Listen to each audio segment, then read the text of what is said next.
making movies is hard. Making movies is hard. Welcome. This is the podcast about the struggle of being an independent filmmaker. I'm Art Wassell, the founding host of the podcast, and I'm a sci-fi horror filmmaker, and my first feature film, The Alternate, will be coming out later this year for all your eyeballs to take it in. I'm Liz Manischel. I'm a writer, director, producer who has made 2 features and currently in development on about 5 more. I'm a distribution consultant who does sales, and I used to manage Sundance's creative distribution initiative. But this week, we welcome filmmaker Talia Lugassi to the show to talk about her journey as a filmmaker. She talks a little bit about making her first feature, Descent, starring Rosario Dawson, and how she got to her second feature, This Is Not a War Story. After that, we discuss an article from our guest, Talia Lugassi, which is actually what inspired us trying to get her on the show. And it's all about how she restructured her crew to make the film. And we actually also read a listener email after so many months of not sharing listener emails. So that's pretty exciting. But Ulrich, how's your life? How you feeling? I'm okay. I'm going through the delivery process on my movie right now. And this morning I had delivered the final files for the QC house to QC, and I thought I did it all right, but then I did it all wrong.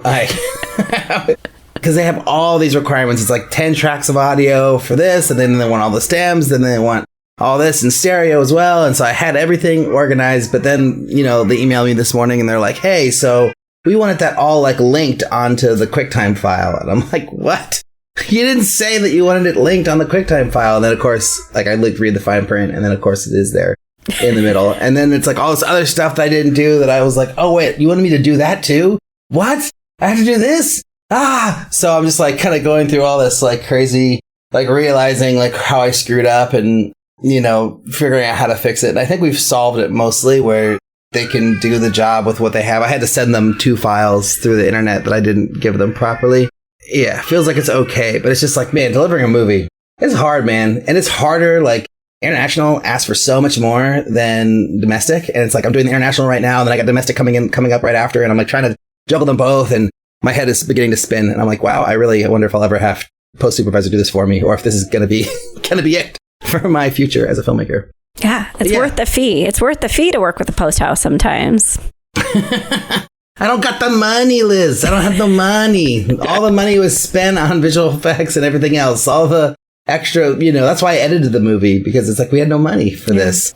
But maybe next time we will have the money for this, because it would be definitely nice not to have to be the one responsible. Although, on the other hand, it's I'm the director, so it's I can be as nitpicky and insane as I want with every little detail, which I have been. So, I don't know. Anyways, I just can't wait till it's over. It's going to be all over by the end of the month, and then I won't have to worry about this. All I have to worry about is press, which will be a whole nother thing, which it will be fun to do.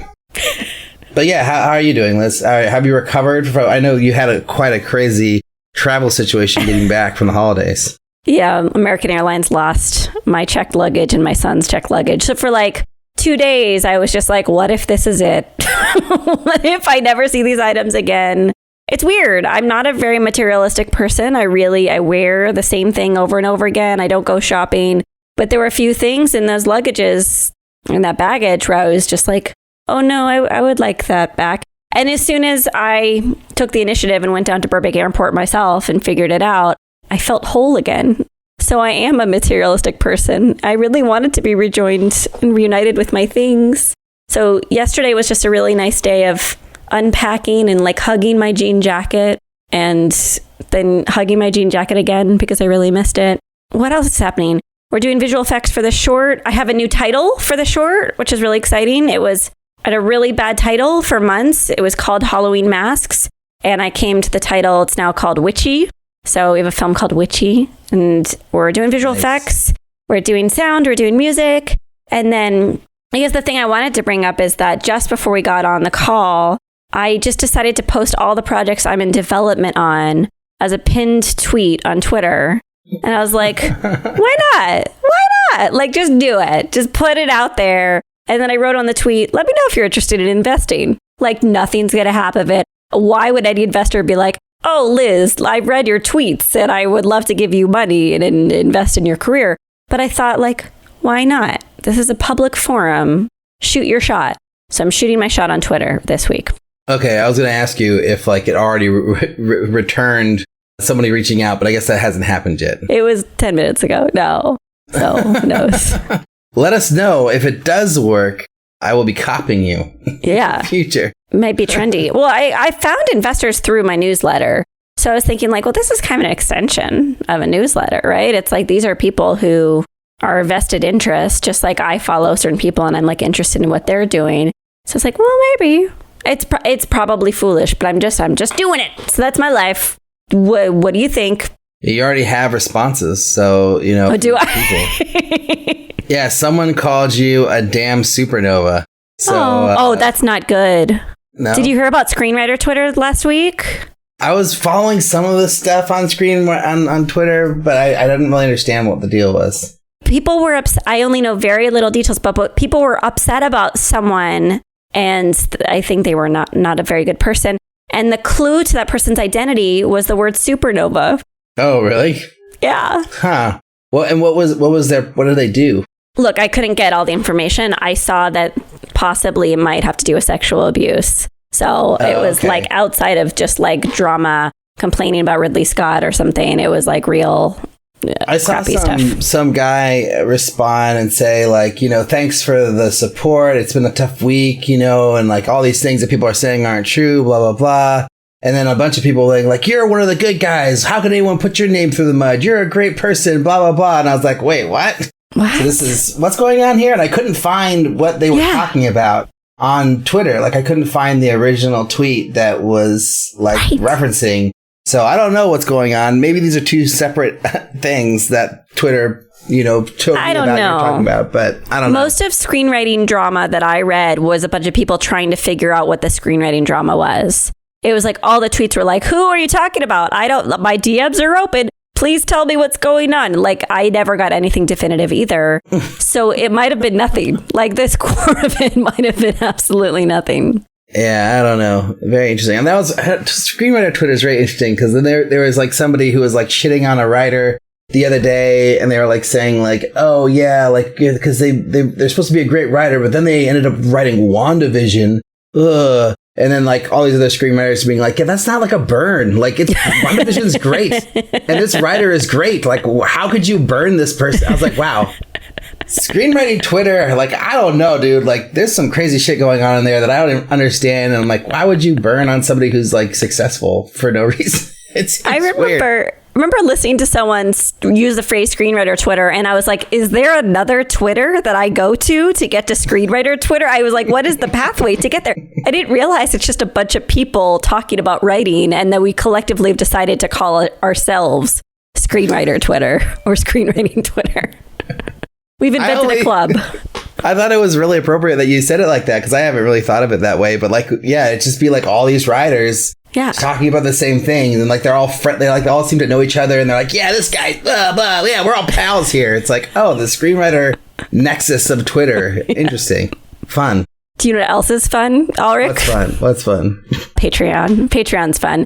Don't forget to support us on Patreon, everyone, because we have some news. Because we actually have some amazing new generous backers. We want to celebrate the birthday of Adam Troy, our newest patron on Patreon. Adam Troy is a hero to all. And as a reminder, if you give to our Patreon, we like to, in our very weird little way, we're celebrating you by saying it's your birthday today. So happy birthday, Adam. Thank you so much for all the love. If you want to join Adam in a birthday shenanigan celebration, www.patreon.com/MMIH podcast is where you would go. Yeah. Happy birthday, Adam. And also, thank you for supporting my film, The Alternate, a couple years ago on, Seed and Spark. You're the best, Adam Troy. So I know he's been a long time listener because I remember him from that. I know I remember him from before that too. So Adam, thanks for sticking with us for a while. And yeah, happy birthday. But another thing for Patreon patrons only, we've got the AMA coming up. It's on January 17th. That's a week from today at 2:30 p.m. Pacific time. We'll be giving away a big prize from our newest sponsor, Jambox.io, which is a new royalty-free music and sound effects company with an emphasis on high-quality cinematic cues, which is different than most of the other places that you go to find all this stuff. Their composers have worked on soundtracks for Hollywood-level films, working with directors like Michael Bay, Martin Scorsese, or global brands like DJI. They even offer customized plans to fit your needs, and they focus on working with composers on an exclusive basis. So the tracks that you find here, you won't hear popping up on all the other platforms. So make sure to join our Patreon for more info on the AMA and to submit your questions for the same AMA, and then of course to learn more about Jambox.io. And finally, we have another partner, and that's the International Screenwriters Association, which is an organization to connect writers with filmmakers through a number of programs they offer. We wanted to encourage you to head on over to www.networkisa.org to sign up for free today. And if you want to become an ISA Connect member, use our code MMIH2021, which is an old code, but it works until January 15th, and you'll get a $20 discount. But without any more further delay, here's our chat with Talia Lugassi.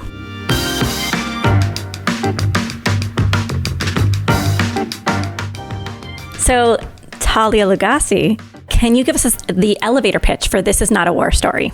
Oh, yikes. The elevator pitch. Okay, yeah. It's a hybrid narrative. So a combination of scripted fiction and real elements, real actors, people portraying themselves. And, collaboration with combat veterans and telling a story concerned with trauma and suicidal ideation and ways of learning to live with those things. How many days did you shoot the film? 38 over a course of 9 months. What was the rough budget that you can talk about? I can tell you it's under 500,000. Okay. I want to press it. I want to press it so badly. I'll take it. I'll take what I can get. How'd you come up with the idea? Well, through a process of pulling on the threads of a script that I was writing alone at first, which was strictly concerned with suicidal ideation. I was writing these characters I had in my mind. And as I kind of traversed who they were and what they were about, I came across the plight of combat veterans and their suicide epidemic. And when I found that, I felt very connected to it, although I didn't know anyone directly who had gone through this. I contacted, people in that community, and over the course of a very long time, I kind of immersed myself in them and what they do and got to know them and kind of built the script and the story with them. So it was very much a kind of civilian veteran collaboration, finding the common ground where it comes to trauma and learning how to live with it. And I had found their paper making art that they do. They make paper out of uniforms. And I knew that had to be in the film in some way. And so we sort of collaborated their art and mine and found a way to make the film. This is not the rapid fire answer you were hoping for, Liz, there. So. It's okay. Didn't want to censor you. You talked a little bit about coming up with the idea, but talk about the chronology. How long did you spend working on the film from this inception, the solo script, until now? I wrote the solo thing from 2015 to 16. By 2016, I sort of gotten up the sort of courage and the clarity to start reaching out, and felt on my own that it was warranted. I wasn't going to waste anybody's time. I knew I was serious about it. And I did so with a lot of hesitation because I wasn't sure, how it was going to be received. I wasn't sure that anyone was really going to care. I knew that these are communities that don't necessarily want to invite outsiders in. So I really had to make clear how serious I was about this. And I just basically asked, this is what I'm attempting to do. What does this sound like to you? How does it look? I would share pages and things like that. And it was a process of reciprocation where, I was encouraged to keep going. So it was built over, I say by the end of 2016, I had found the community that I ended up working on the film with. And it was all of 2017 and all of 2018, just complete sort of immersion, listening to stories, to going to events, going to workshops, understanding the process and all of this kind of thing, of a daily thing that I was engaged in, and then shot the film late 2018, 19, and then spent a year editing and then a year in lockdown.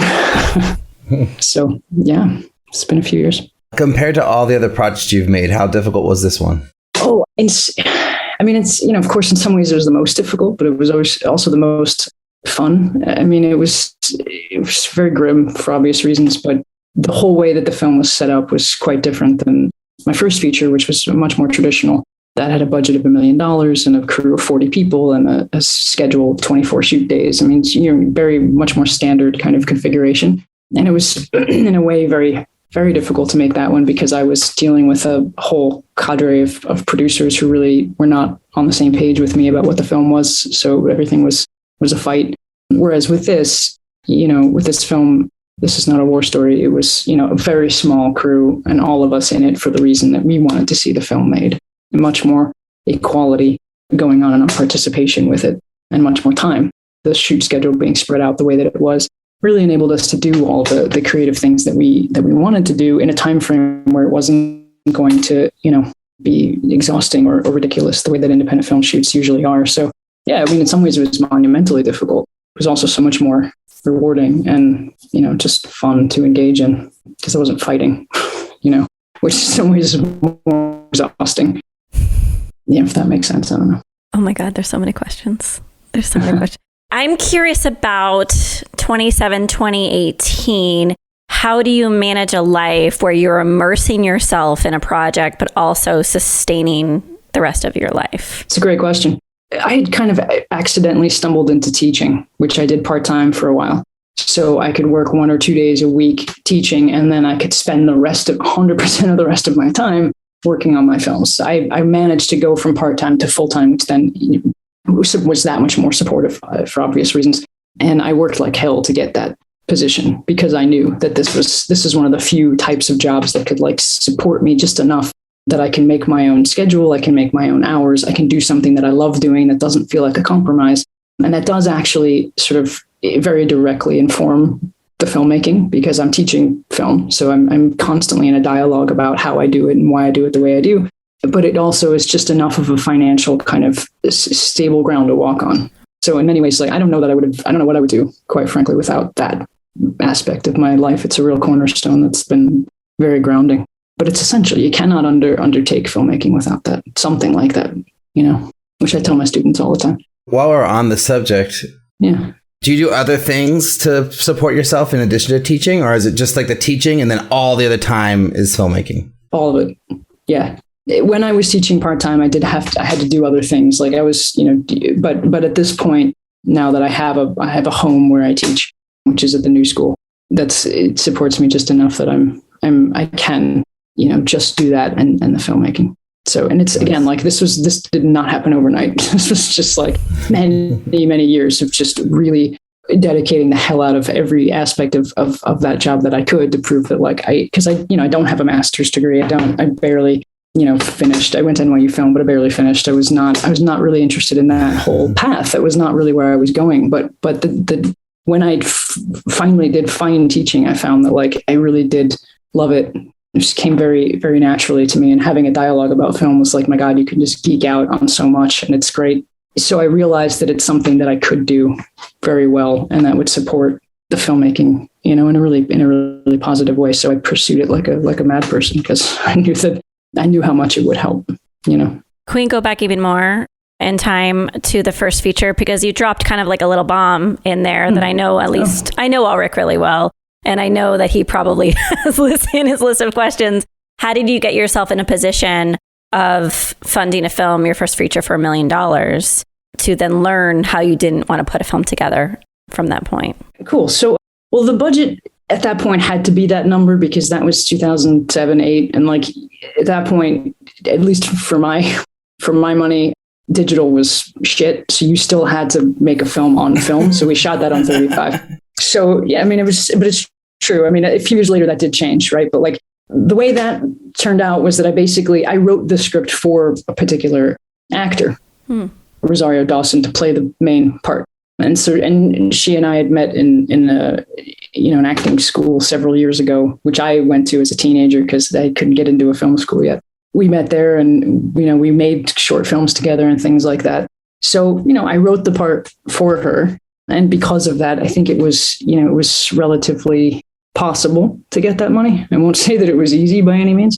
The film was eventually rated NC-17 and was a really dark subject matter. And, a lot of the people who ended up investing in the film, I think were sort of hoping it was going to be a B movie horror type thing, which it was not.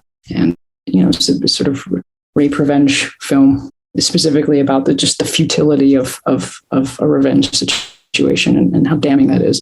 And so it was very dark. And that was not easy to raise money for. We had all kinds of, meetings with people who wanted to put the money in because of Rosario, but then would say like, but can you make the ending a little lighter? And can you do this, that, and can the we other? see some skin during that rape scene? Can we get awful, awful things like that. Yeah. So just silly. And we had all made, myself, Rosario, and my writing partner, was my cousin, Brian Priest. We had made this agreement, like, we're not going to make this film unless we can do it in this particular way, right? With certain things intact and that were crucial to the story. And without those things, it wasn't worth making the film. So yeah, we had offers for even more of an investment. At one point, there was $4 million on the table, but it would have been a shit film. They were telling us to do all manner of just ridiculous things. You know what I mean? She should have a friend and she should talk about her feelings and she should call the police and just all these stupid things. It's like, who cares? So yeah, I mean, we just, so we went with essentially the smallest amount that we could and still make the film, but make it in a way where we knew we weren't going to have to compromise at least those things. Was that like your first project out of film school, or had you done other things gearing up to that? No, I mean, that was my first feature, but no, I had made short films before that, made a documentary or two. I'd been working for so much, but at that point I was 24. So, I had started really young. So I had made a whole bunch of, just short films and then just jumped into that, One of the reasons we reached out to you is I don't even know, was it Filmmaker or Movie Maker magazine? It was Filmmaker, right? Yeah. Read this piece that you wrote about building a crew in a non-traditional way. And I mean, hoping that's the core of our conversation today, maybe we can kind of ease into it. It sounds like you were rebelling against some sort of traditional crew environment, and maybe let's start there. What was your first thought in building an atypical crew?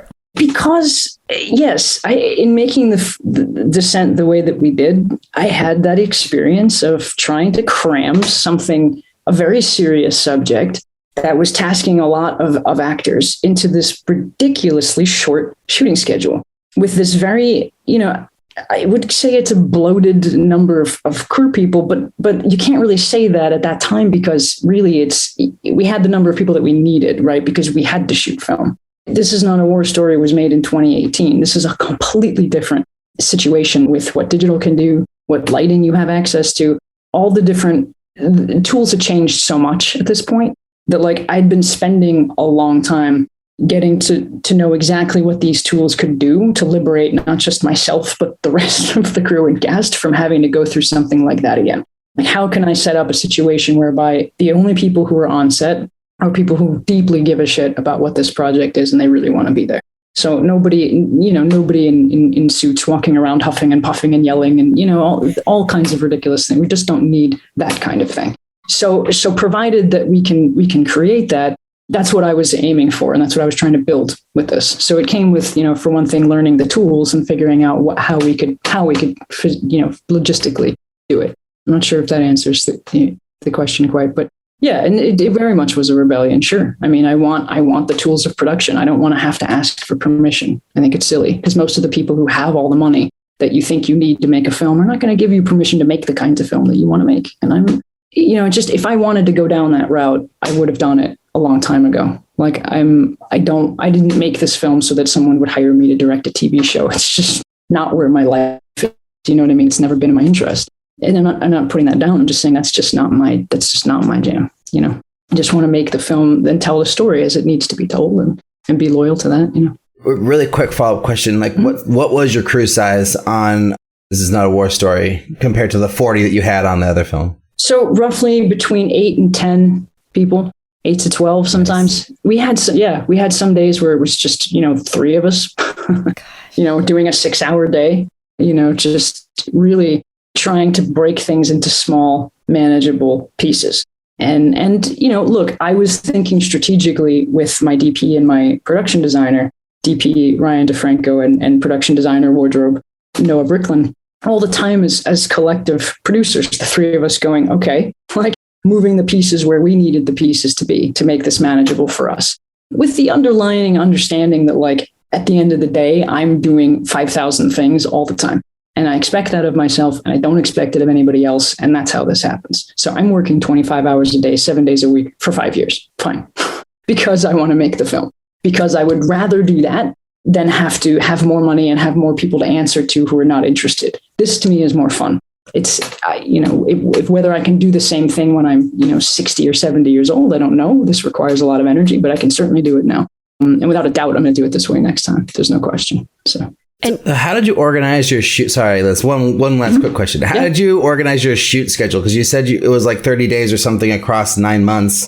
Like, did you do chunks of like 5 or 10, or was it like really like 2 here, 2 there? Like, how did you organize it? It depended on the location, and it was organized by that.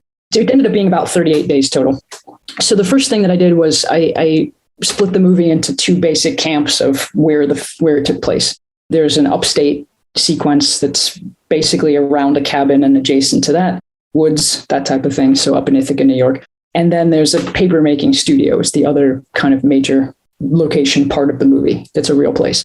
So I needed those 2 spaces to be places that like I could access anytime, not just on the shoot day, but like, bring those locations into the family of the film, so that I could go there months in advance and hang out and draw graphs of the room and pre-light and hang things and, like a lot of preparation for a long time before you show up and shoot. And then always know that you can go back when you need to. So, the paper mill obviously came from the veterans, and then the cabin actually came from another veteran, a World War II veteran named Gould Coleman, who, he met through the veteran community. And he just was very, very, he heard me out. I was real formal about exactly what it is I want to do in his house. And he kind of was on board and really wanted to help. And so I would be able to go to his house and plan out exactly, everything from, how we were going to shoot something to get ideas about, where we could, store things, where, all. Having access to locations is what you need to make something like this work. You can't do it without this. So we would do it in chunks where we would have like 1 week at the paper studio, and then we would stop for 2 weeks. I could look at some footage. We all could rest, for God's sake. We could do other jobs. The crew could go off and do other things and come back if they could, if that were possible. And then we would have another, set of 5 shooting days or a weekend, so in scheduled, chunks where there was time in between to breathe and to rest. And that's how we organized it. Everything you're saying just sounds like heaven. It sounds heavenly, genuinely. Going back, my brain works chronologically. So just going back to approaching investors with regard to this film and wanting to have creative control, but still I don't know. You're saying under 500K, I'm going to give you the benefit of the doubt that is 499,999. Okay, but but it's still, you have to aggregate a lump sum of money to make the movie. Mm-hmm. Are you imparting your vision for this film, the Atypical crew, the collective model, when you approach investors? And what is that conversation like? So there's 2 parts to that. One is I can say it's significantly lower than 500K. I just can't say what it is, but as far as the investment situation goes, it wasn't a typical kind of thing. I didn't have to pitch this. So I don't know how much this part of the conversation is really going to help anybody who's, who's listening to this, because I had a particular sort of scenario, which is a weird one. The money came from 3 places. One was through a grant from the New York Foundation for the Arts, Women in Film Media Fund. They were very generous, gave us like 40 grand or something, big grant, very helpful for us. The other was mildly hard to talk about, but basically I had a situation in 2015 that I guess there's a shorthand for now, which is a Me Too situation. So it was really enormously difficult to go through. And I had written this letter, and I wanted this letter to be read by the people involved. And I had some friend of mine give me advice saying, if you don't send this from a lawyer, they're not going to read it. And I was like, I don't give a fuck about lawyers. I just want them to read this fucking letter. They're not going to read it. You have to put it on a lawyer's letterhead. And I was like, fuck. So I did that.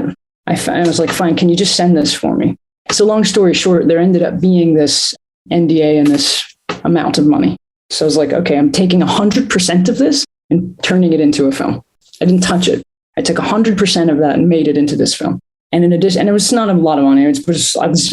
What I'm trying to say is that I was trying to get nothing and I got something, which was weird. So I took that, and which was basically a situation where it was being re-traumatized from other trauma. and turned it into this. And I do like that that's a component of how the film came into being, because it is a fucking film about trauma. So this part of it actually does matter to me, and it means a lot.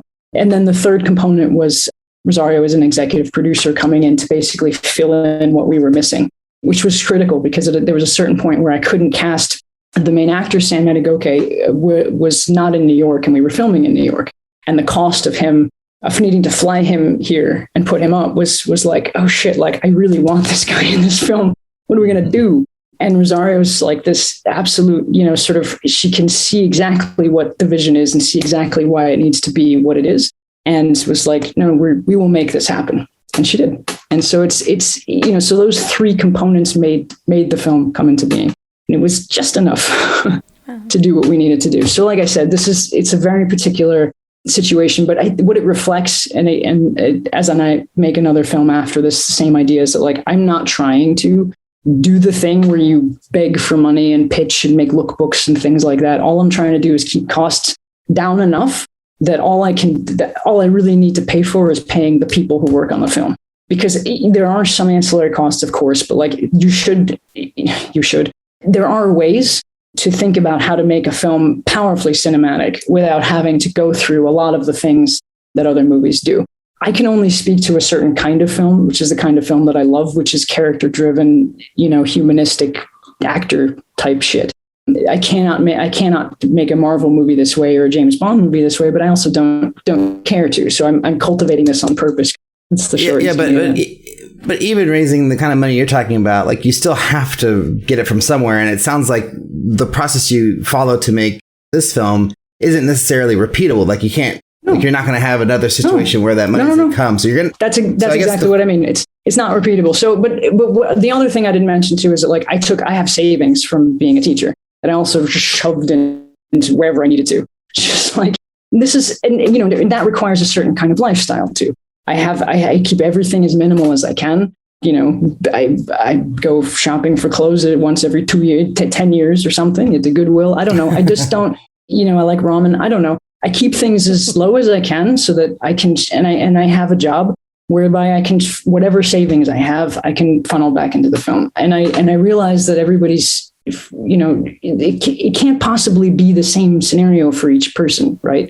The only way that I think that this kind of model is repeatable is in the idea that like you can keep the cost of making the film down as much as possible so that you don't have to be asking more and more people for more and more money.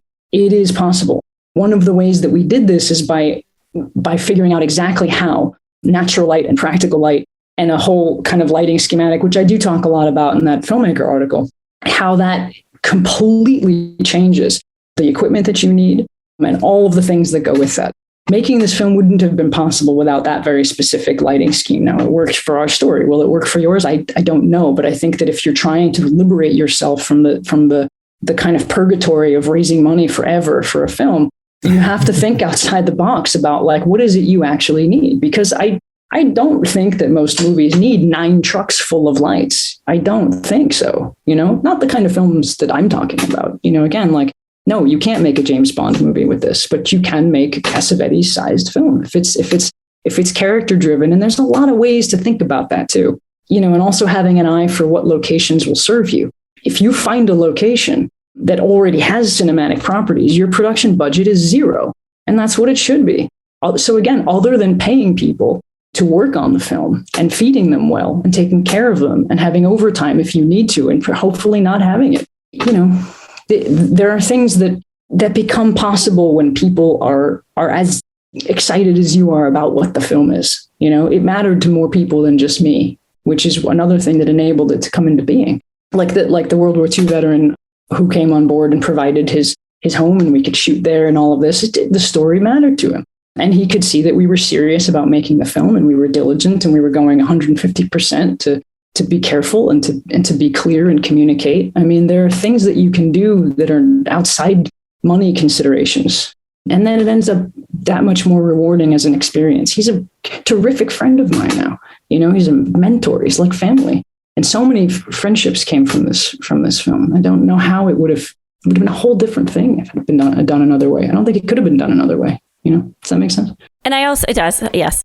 But also questioning, you have your passion, you have your commitment. Those are all things you're bringing to the table to bring people on board with you, to encourage them to invest the same amount of energy or similar, maybe not the same, but similar amounts of energy.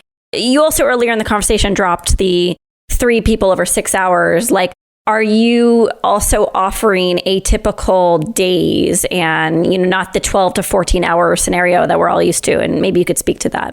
Yeah, sure. So our goal was like a 10-hour day, a 12-hour day, something along those lines, and hopefully shorter if we could do it. Again, with an eye towards the fact that like we're a small team of people, we can only do so much. We're not trying to do what a 40-person crew can do. We're trying to do what an 8 to 10-person crew can do. And so one of the things that we did was, again, like all the prep that was going on with, that I've described, really what it came down to was, just having, we had a day rate that was equivalent to the SAG ultra low budget agreement. And that was all across the board. Everybody's getting the same thing. I'm of course not taking a salary. That's not even an issue, a question. And then, really it just becomes a matter of sticking to that. We all make the agreement, which we're aiming for a 10 to 12 hour day.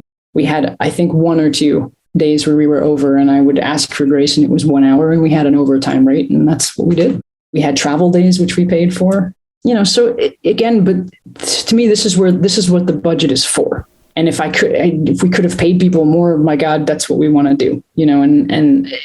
That's why you would raise the money to make the film. I don't advocate for trying to do this in a short film student style where you don't pay anybody. That's nonsense. It's a feature and it's an undertaking. But again, I think that if what you're offering is something meaningful and substantial in terms of a narrative film and something that is creatively engaging and gratifying for the person doing it. See, I'm not asking for favors. That's different. What you're asking for is, like, it took me a long time to find the right people to be on this film, because I wasn't waiting for like the flashiest DP with the coolest resume to do whatever, like, or had the greatest package. I was looking for the DP who wanted to make this film for the sake of their own integrity, for the sake of their own interest in their own craft, to do it for themselves, right?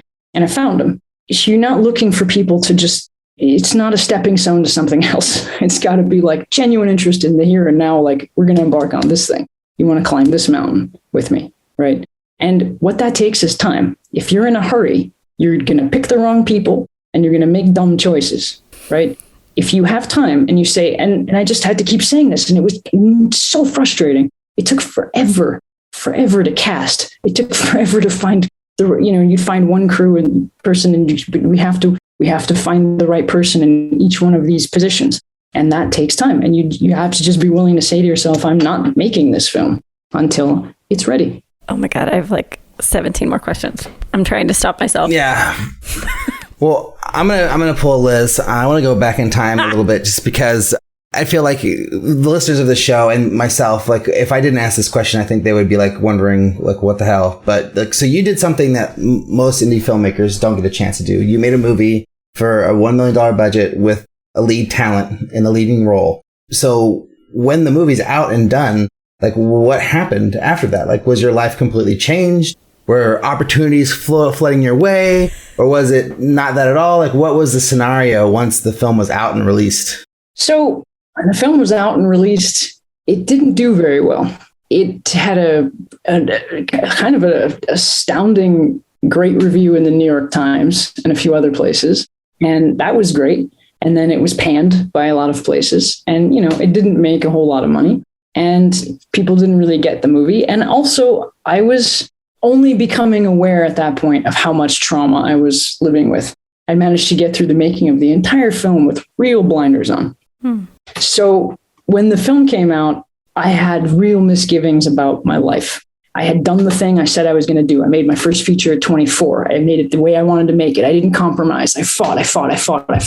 And I got it out, and I got the Times review. And then it was just like, what the fuck happened in my life? Nothing's what I thought it was. And no, I did not have a flood of offers, because I made an NC-17 film that was a real fucking downer about rape and revenge. And that's just not something that anybody gives a fuck about in terms of offering you a job. You don't go from that to directing some episode of some show. It just doesn't work that way. which I knew at the time and I didn't care, you know what I mean? But it also didn't open any doors as far as like, so what's your next project? It was like a lot of silence and I think also I had, you know, I don't know, I was very much a tough guy fighting for the film that I needed to fight for. So I didn't make a lot of friends, you know, in that respect either. So I think that people probably had there was a lot of like gossip and whatnot that I was hard to work with and stuff. But so really I woke up to just the reality of things being really quite different than I thought. And my whole life experience being very difficult and lonely and sort of, I knew I had to deal with my life, like enough film. I was living, breathing and eating film since I was 12. And I was like, fuck this and fuck everything. I need to live right now. So long story short, I had found the practice of an extreme form of Zen meditation for a friend of mine. And I was very struck by it. I was like, oh my God, this is clearly how to live. So I got rid of all my shit and I went to a Zen Buddhist monastery and lived there for a year. It was a very grounding sort of experience. And it kind of put me back into I need to get my footing and live. Like, I know I love film. I can't really leave it, but I don't know what I'm going to do yet. So I just, I kind of was like, I had to regroup and start over. And I thought, why did I love this in the first place? And then I found my way back to the actor studio and I started working with them and I started writing my own material and working with actors. And really I felt like I was kind of starting over again, just with like, let me just remember what it is that I loved so much. So I kind of just, I was working odd jobs. I was like waiting tables and then I was working with actors at the actor studio and writing material for them and for myself and just kind of starting from scratch. And I wrote every day. I would write 5 pages every day. It was shit for like a year probably until I really kind of got my foothold into like, what's my writing voice? I started over really. And I was trying to get my bearings about what really mattered to me about this, because I knew I made the film that I wanted to make, but I knew that the result was, in terms of life experience, it was really dark. And that's not what I want. So yeah, I did some theater for a while. I was directing a play. I was working on stuff, but mostly I was training and I was working on my craft. And I was also doing a lot of therapy. I was in it. I was totally immersed in it. I was like, I don't know what, but I need to become a human being so I can function. And that's what I was working on for a long time. And, teaching helped me ground there as well. It's a lot of sweat hours. It took me again, I said, literally no matter what was happening, I didn't know. Holidays, marriage, divorce, I was writing every single day. A 5-page scene, 10 pages, 15 pages, however hard it was, I wrote every day. And then I finally kind of broke through to this, I got into a rhythm where I understood what kind of dialogue I loved, why I loved the movies that I loved, why I cared about certain characters, what stories I needed. I was honing and developing all of that stuff. This was a daily thing for years. So this film did not come out of nowhere. This film was the result of years of working on figuring out how the fuck to write, how to work with actors, how to make a story born out of actors. And always in the back of my mind, knowing that if it's an actor-driven story, it's compelling and it won't cost a lot.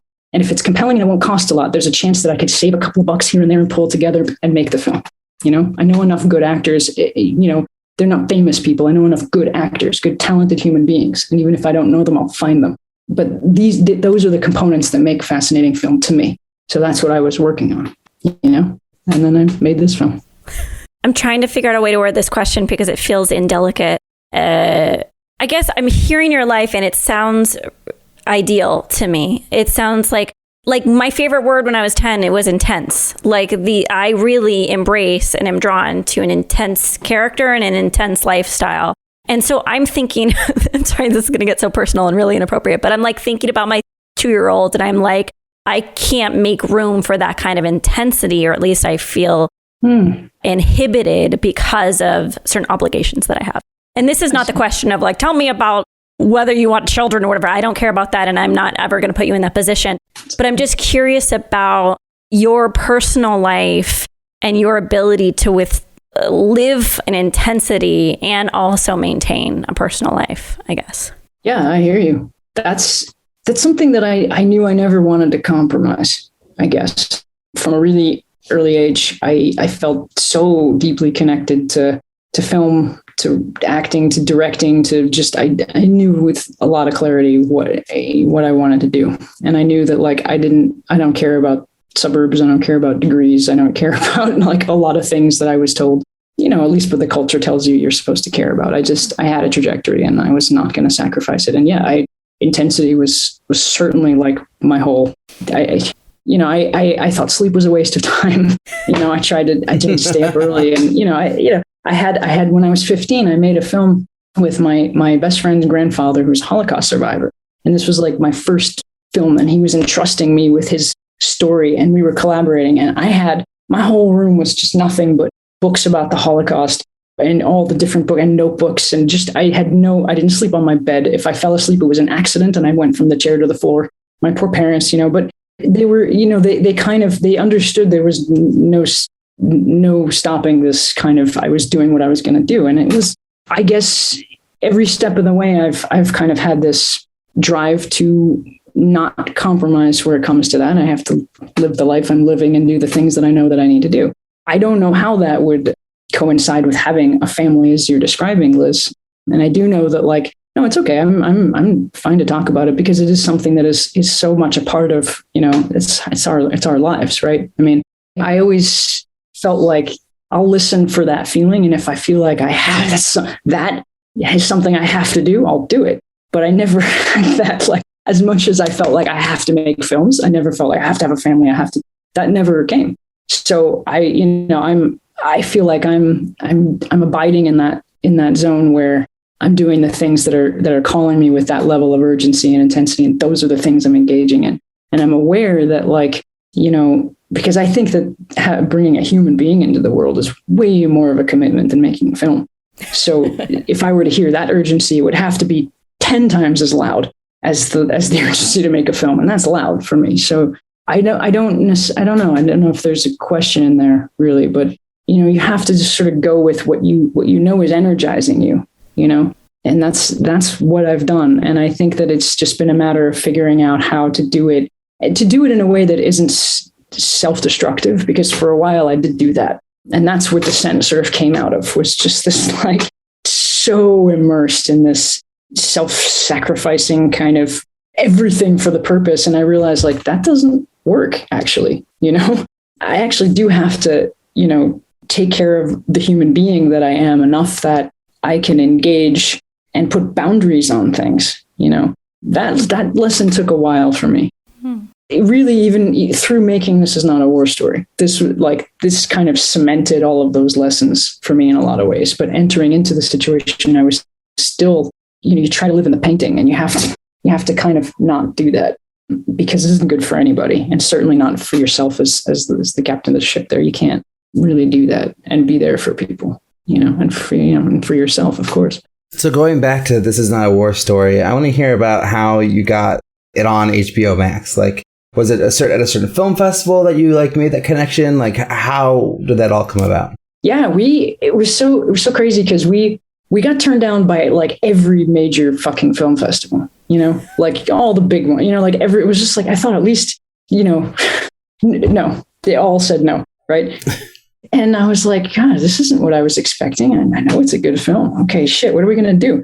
And then, of course, the pandemic was even more of a wrench, because it was just like, they were being canceled. They were being postponed. No one knew what was going on. Our only good thing for a while was that we were shortlisted for Directors Fortnight, which I was like, Cannes, which I was like clinging to, like, oh my God, this is our thing, and then they postponed and they canceled or whatever. And that didn't happen. So I finally got to a point where I was like, I don't give a fuck. Let's premiere wherever. Whoever says yes, we're going. So we premiered at San Francisco Indie Fest, which was fucking awesome. It was virtual, and we had a lot of fun. I was like, okay, cool. I don't know what the hell's going to happen next, but great. We won the audience award there.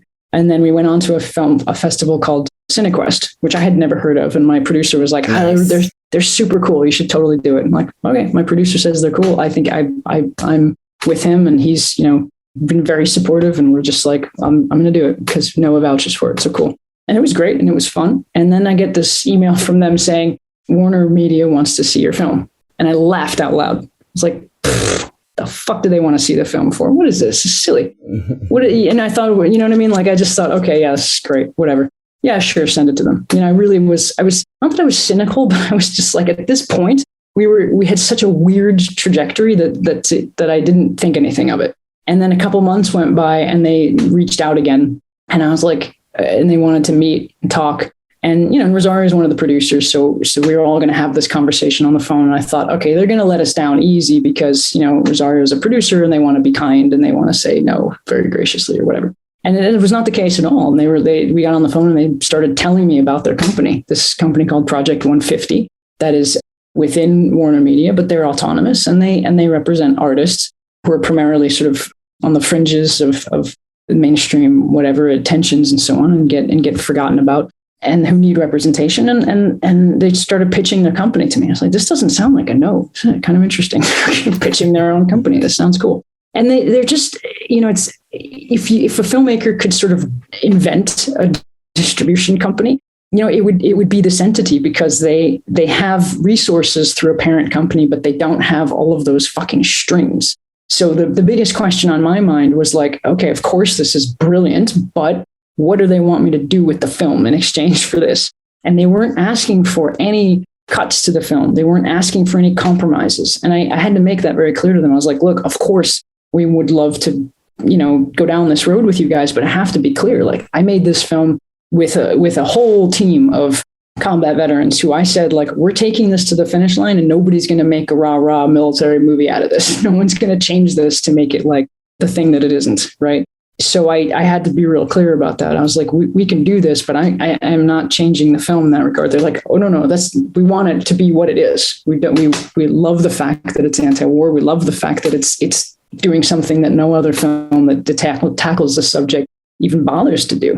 And does it with all this authenticity that no other film has in this subject matter. So, they're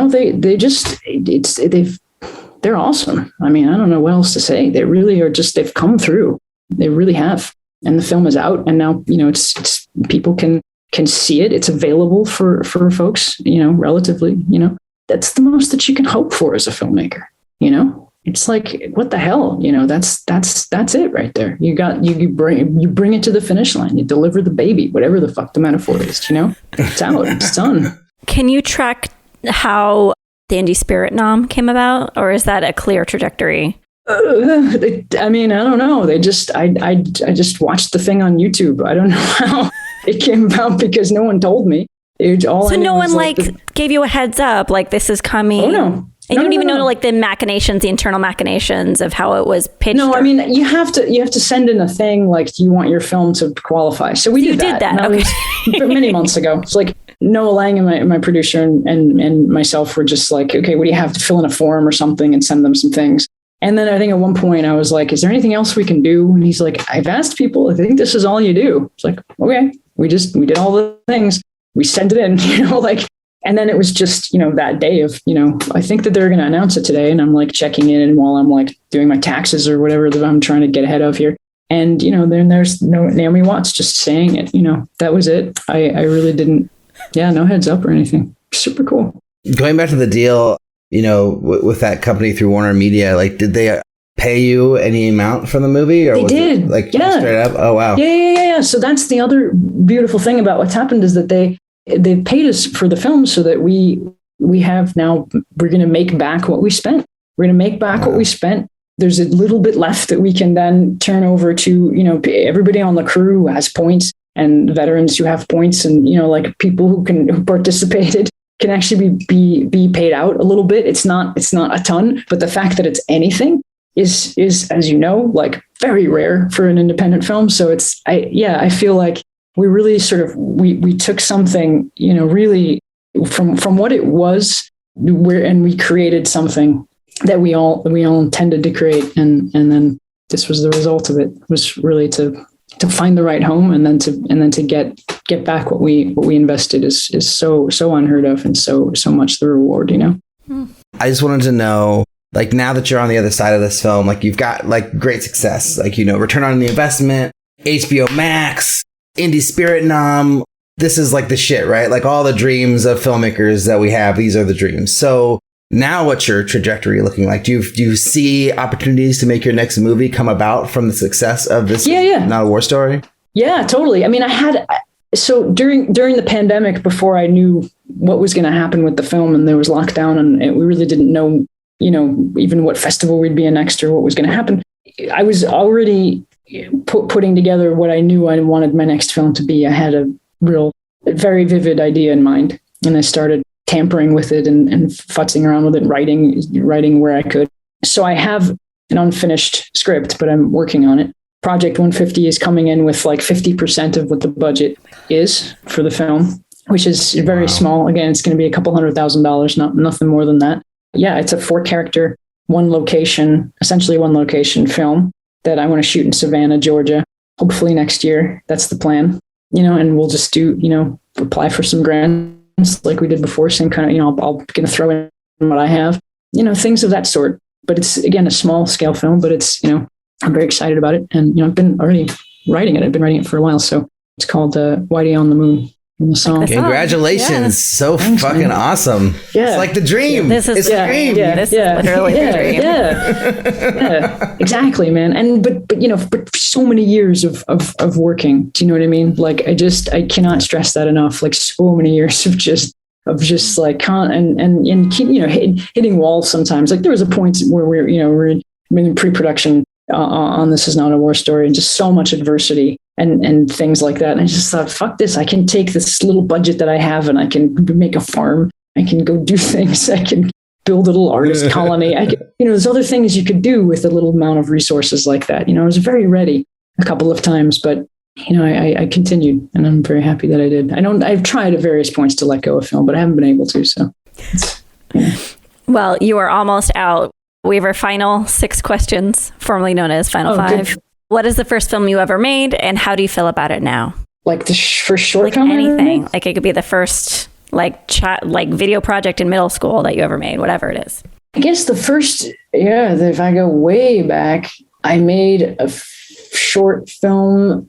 It was 3.5 minutes, and it was an adaptation of the book Go Ask Alice, which I wrote a feature script based on that book when I was like a couple years later when I was 16. But I made this little short when I was 12 and a half. And I had all my actor friends from Louis Strasberg Theater be in the little film with me. What's the best filmmaking advice you've ever received?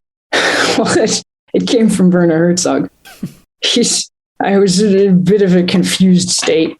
And he said to me, I was trying to explain to him why I was doing all kinds of things with This Is Not a War Story. And he interrupted me. He said, "You are not a social worker. You are not a social worker." So you're right. I mean, he's right. So for me, this was the best advice, because I did lose sight of the fact that, like, I'm a filmmaker, right? And there are things you can do and things you can't do. It's specific to me, but it was an enormous help, because I really needed to kind of clarify, what I was doing versus not taking on things that I couldn't do, right? I don't know if that's helpful, but... No, that is helpful. What's the worst filmmaking advice you've ever received? Someone telling me to make a lookbook or a mood board or something, to which I always just laugh and say, I'm making a film, I'm not making a mood board. Oh, that's so funny. My producer just told me to make one for my next movie. I'm like, yeah, okay, I'll do it. Just make the film. Do you have a goal as a filmmaker? Yeah, longevity. I mean, I want to be able to make several films over the course of my life. It's not so much being prolific as it is longevity. I really want to be doing this my whole life. I don't see anything wrong with making one film every couple of years. Like a Kubrick or a Malick or something. There's nothing wrong with that. You know what I mean? I mean, other than the fact that it doesn't pay. But you already figured that out, so you're good with the TV. Oh yeah, sure, yeah. If you could go back in time, what piece of advice would you give yourself? Just one thing. So you could say things. Like 40. Say a lot. I would. I mean, I guess I would have advised myself to not be so hard on myself. I was my own worst enemy for a while. I don't think that if you can't be so mean and angry towards yourself and expect a result, a little kindness goes a really long way. If you can treat yourself like a kid, be kind and be gentle and be understanding, to relate to yourself in a kinder way, would be a good idea. And last question, is making movies hard? Oh yeah, of course. God, yeah. But, I think you either embrace that or you walk away from it. because it doesn't get easier. I think that's the funny misconception that people have about, oh, when I raise a lot of money, it's going to be so much easier. It's like, no, it isn't.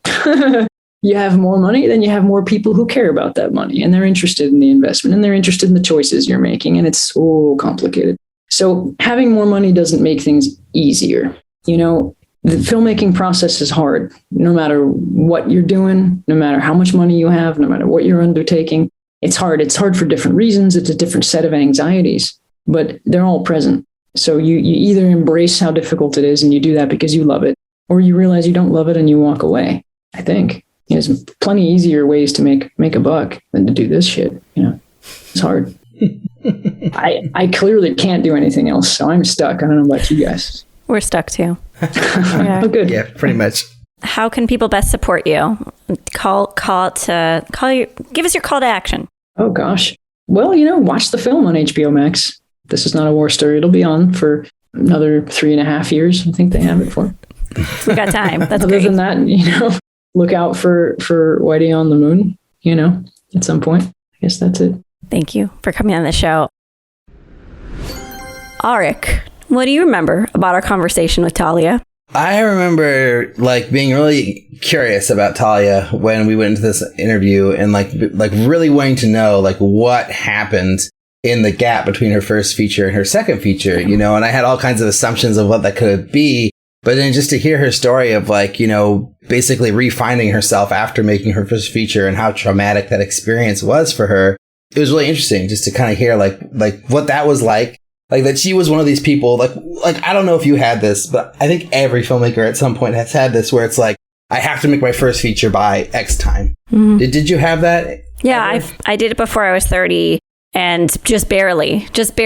And that for some reason was really important to me, which is so stupid. But anyway. I thought I had that for a little bit where I was like, I want to do it before I'm 30. And then it was like clearly not going to happen. And I was like, you know what? Fuck it. Like, let it go. Like, who cares? Like, there's no timeline. There's no rush. There's no deadline. But she did hers, but 24, right? Was when she did her first feature? Yeah, I think so. Early 20s. Yeah. And it was like really important to her to do it by that age, you know? And I feel like that's a thing that I hope people are getting away from more and more, and that they're not putting that kind of ridiculous pressure on themselves. Like, I just watched the opening to Tick, Tick, Boom the other day, and he's comparing himself to John Lennon and all these other famous people, and like, yeah, John Lennon like wrote his last song by the time that he was 30, which is like my age now, or blah, blah, blah. And it's like, I think it's just it's a bad place to start comparing yourself to John Lennon or to any of these people like Steven Spielberg or whatever. Like, you can't compare yourself to these like icons, these like one in a lifetime personalities that you'll probably never see again. It's just like, don't put that pressure on yourself. Like, that's insane. So I just thought it was really interesting like to see the growth of her from like being in that place to where she is now, which is like a much more like, I don't know, it seems very confident filmmaker and like very like at peace with what she wants in her career and like kind of, you know, happy with what she's doing as an artist and a filmmaker and the way that she's chosen to approach her life and her work, you know? And it's so funny because she keeps on talking about how she doesn't care about like, I don't care about the outcome. Like, I don't care about these things. I'm trying to get a writer's room job. I'm not trying to get this thing for making my movie. But it's like, once she's like, let that all go, it's like, this is the movie that has like gotten her the opportunity to make her next movie. And it's so interesting to me. It's just like, you got to let go and then things come. So I don't know. That's what I took away from it. What about you, Liz? I love that. I didn't think I drew that line between her pressure at early 20s to her finding herself in her later years. The things I remember are, one, I admire her. Like, I just look at her and I just go, I remember sitting there just being like, this woman is amazing. How can I like, just through osmosis, through the Zoom screen, can I get something from her? Can I like learn something from this to be more like her? So I was really, really impressed with her. And then the thing that has been like weirdly haunting me has nothing to do with the interview. But I think during the interview, I said something like, I know Ulrich really well. And I don't know why I said that. And it's been like really bothering me because like, I do know you, but I don't know you in a way that I would say to someone else, well, I know him really well. And I think I used that in the beginning of a question with her. And that is what I remember about the show. It's like me saying this very weird thing. Like, why would I say that? But anyway, Talia is like one of the top 10 interviews for me, just from the value that I thought she brought and the intensity and her rebelliousness. I just thought she's so cool. She's such a cool person. Yeah. I think after 100+ episodes of talking, like, it's kind of fair for us to say that. Yeah, I know. It felt presumptuous, though. It felt very strange for me to like throw that into the car. But you're right. You definitely know me as a filmmaker, and you definitely know me as an interviewer for sure. So that's right. And you've seen my movie, like, in the rough stage, and like, yeah. So I feel like that seems fair. That's funny that that's the thing that you remember. That's very Liz of you, if I may say so myself. But yeah, no, Talia was great. I just, yeah, definitely up there for me in the interviews. And I think like there's just a lot to learn from her and her approach to her filmmaking career and her like just the way that she thinks about story and writing. It's very, very interesting. It's very dedicated in a way that I think is like really important. And then just hearing about her past, like, when she was really young and like her filmmaking life then and like what she was, it's like very interesting to hear like how she started and where she is now. And it's like, in a way she's kind of come full circle back to that same kind of approach from her earlier days, but like without all the bullshit like weighing on her shoulders that gets thrown on us as we like, start to try to like want to have success and, blah, blah, blah, all that shit. It seems like it's those type of people that garner support because once you eschew the system and you say like, I don't need you, you become cooler. Like you look more valuable. Like it's kind of like, I don't know if you had this in your teenage years, but all my girlfriends would be like, if you stop wanting a boyfriend, you're going to get one. It was like this weird thing where they're like, if you stop obsessing over what you want and you let it go and just go after what you need, things gravitate to you because you have this kind of like self-confidence. You don't appear so desperate. You don't appear so needy. And it feels like that is applying to filmmaking too. Like you think about like Ryan Coogler, how he's not on social media. It's like that same idea where it's like, he doesn't need us. He's fine. He's fine. And that makes him cooler. So I feel like Talia is kind of like, she's being embraced by the system because she's also being seen as like a true artist, which is what I think we all really want. But we have to rely on social media and marketing to break through the noise because we don't have the other items of leverage that I think she has at this point. Interesting. Well, speaking of Talia, she is also the author of the article that we have this week from Filmmaker magazine called How to Rethink the Budget, Needs, and Hierarchies of Traditional Film Production to Enable Creative Freedom on the Making of This Is Not a War Story. So just to sum things up a little bit, Talia basically breaks down how she approached the making of her film, This Is Not a War Story, with a crew of 8 to 12, and then she compares it to how she shot her first feature, The Descent, in the traditional fashion with a 40+ person crew, going 14 to 18 hour days and all that bullshit that everyone does, in regular filmmaking. She drops a lot of great tidbits about how to pick your team, how she structured her shooting schedule, and some key aspects of her production, like, having extended and open access to her 2 main locations, which I thought was like really, really, really important and is like really what made her production possible. So Liz, like, You read this before we even talked to Talia. So like, what did you take away from this article? I read it and I was like, I have to talk to this woman and I have to get her on the show. So I was thrilled by it. And I don't know if I could put into action what she put into action. I don't know if I could invest years of my life immersing myself in development of content and then somehow convince a small crew to make an emotional stake in a project the way she convinced her small crew to do it. But in the pod collective that I'm doing with Naomi McDougall-Jones this year, we are looking at something just like this, where it's how can you not emulate the studio system, but do something more radical? So I was really excited by pushing the dates of a production to be more than just like a 30-day production, but really doing like that 8-month thing is really interesting to me. And I love the 360-degree approach to lighting that she talks about.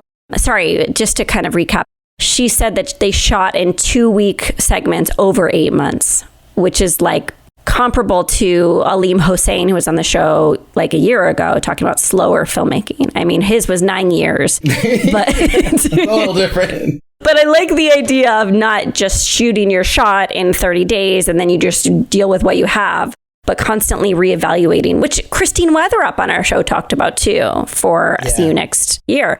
So I love all of this. And then, yes, that idea of like working around a location you have access to is super exciting.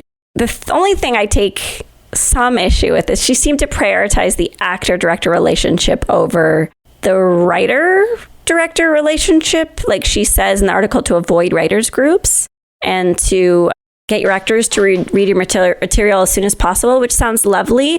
But I do think there's a world where you want to protect your story before you put it out into the world. And so that was the only thing that was jarring to me. Yeah, I don't know. I wonder if she says that because she feels like if you get other writers' opinions, like it's going to stop becoming your story and start becoming someone else's. And it's like the sort of the similar kind of thing that she faced when dealing with investors and, you know, executive producers on her first feature, that they like would have all these notes and then it's compromises. And it's so like when you're doing it with a writer's group, it kind of becomes similar. Like you could feel pressured or influenced to change the story based off of another writer's aesthetic, which isn't necessarily your aesthetic.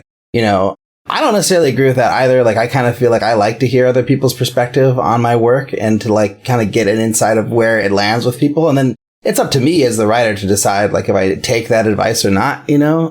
But yeah, I'm definitely not as, you know, weary of that as she is. But yeah, the thing that stuck out to me that I thought was a little bit like I call bullshit on just a little bit is where she says, you know, if you write good content, then you're going to have great actors are going to come to you. The actors will find you. And like, that's just, I don't think that's true. Like you can write the greatest thing in the world, but if you don't know how to send it to or how to reach out to people or how to find your talent, like it doesn't matter how good it is if you can't get people to read it. So I feel like she left out like a kind of a big important aspect of, you know, her production and like how she actually got her work to her actors, you know?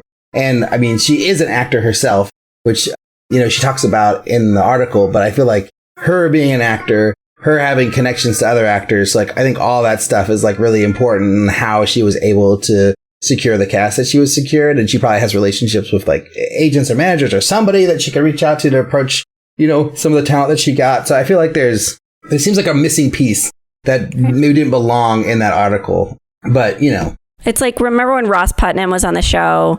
Sorry, Russ Putman was on the show, and he's the Verve finance guy. And he was saying the cream rises to the top. And I remember we really took issue with that because I also agree. I don't think the cream rises to the top. And it's always you need a little help. And that I think she has that. Yeah. Especially when you're like getting to like a place like Verve, it's like, you know, you need to have somebody like, you know, vouch for you in order for that work to get to those kinds of people. And I think that's true for like kind of anything that's like, you know, above a really, really tiny production company. Even like your middle production companies, like they need some sort of, you know, connection, some sort of person to say, yes, this person is credible. Like you can't just send your work out and expect it to be read and that if it's great, it'll rise. Like that's just not how it works. That's a fantasy land, you know, scenario, I think. But yeah, the other thing I thought was like, it's very interesting. Like I think like this could apply to other types of films. I mean, I think this is specifically good for her type of movie where it's a blending of documentary and narrative because there's a lot of things that like she gets a little bit of, you know, a pass on to some extent. Like, you know, there's like way less like wardrobe needed because like half your cast will provide their own wardrobe. Like there's a way less like, you know, structure needed within like shooting scenes because half the scenes are going to be documentary style, right? And there are no lines. So it's just like, there's a lot that like kind of makes this easier for her in her situation, but I still think you could do the same thing with a narrative movie. And it kind of like I worked on a movie that had 11-person crew. You know, we didn't necessarily have it be like a collective or anything. And we kind of did approach it more like a traditional movie, you know, but we only shot like, 10 to 12 hours. Like we never went over 12, I don't think. And sometimes it was 10. I think a couple times it was less. It was more of like the philosophy of the director of like being happy with things and not needing to push so much like into overtime and just being like, yeah, no, we got it. Or, oh, cut this. I'll move this to the other day. We could just change things around. And I think our last day was like we stopped shooting like after 3 hours and then we had the whole rest of the day to wrap. So we like kind of did our wrap out and on our last day of shooting all on the same day. And we didn't it was really like an easy wrap out versus a hard one, which we would have to push into the next day to wrap and everything. But yeah, very good article. I'm really curious what other people think about this, if they call bullshit on this, or if they're like us, they're like, oh no, we can see this, like this is possible. Well, in other news, we have an email to read on the air. This is called Question, Comment, Thought from Carl Richter. He was on the show with his short film Mirror Sight a while back, and Carl writes, "Hey, Ulrich and Liz. Still an avid listener to the podcast. Congrats, Ulrich, on your feature and its success already. I'm jazzed to watch it when it's available to stream. I listened to the episode where Liz describes the acting class, and I gotta say that it sounds like possibly the worst tutelage I've ever heard for actors. Like the absolute fucking worst that will merit nothing but possibly landing commercials, ? Everything I've read is contrary to that, so I wouldn't ever go back to that class. That's all. Keep it up. I learn something new every week." Just as a side note, I had another person reach out to me about... So as a reminder, a few weeks ago, I mentioned how I took an acting class and the teacher was very big on the actors not connecting with each other and not being vulnerable and not using sense memory and just booking the gig. And so that's what Carl is responding to. And I had a friend, Amy Taylor, also be shocked by that whole scenario too. So it's good to know that my experience only upsets people. Yeah, very interesting. I don't know. I feel like I just second Carl. It's like, yeah, who would go to that class and why? But I would love to hear from actors. Like, would that be helpful to you? Have you been to classes like this that have helped you book gigs? We would love to know. Besides the person who recommended this to Liz in the first place, because we already know your opinion. But yeah, I also wanted to mention that we have a new iTunes review, which is incredible. This has been, a long time coming. So thanks to Natalia 567 from the United States. And she writes, "Very informative and fun hosts. Thank y'all. Really interesting guests and great insight on distribution, which is what I was searching out." And it's 5 stars. Thanks so much, Natalia. That is amazing. Thank you. Yay! Yeah, I think it's particularly interesting that she was searching for distribution information and she found us, which is like one of the things we talk about the most. So seems like, whatever is happening in the ether, people are finding us if they're curious in distribution. So good job to us, maybe. And if you want to be like Carl or like Natalia, you can send us a question, comment, or suggestion to podcast@makingmoviesishard.com. Or if you really like the show like Natalia does, you can leave us a review on iTunes. And finally, check us out on Facebook, Instagram, and Twitter at MMIH Podcast and YouTube at Making Movies is Hard Podcast. And thanks to Talia Lugassi for coming on the show. Thanks to our editor, Jeff Vreimuth, for doing the editing, as always. And thanks to our producer, Eric Toms, for simply being awesome. So thanks for listening, and talk to you guys next week.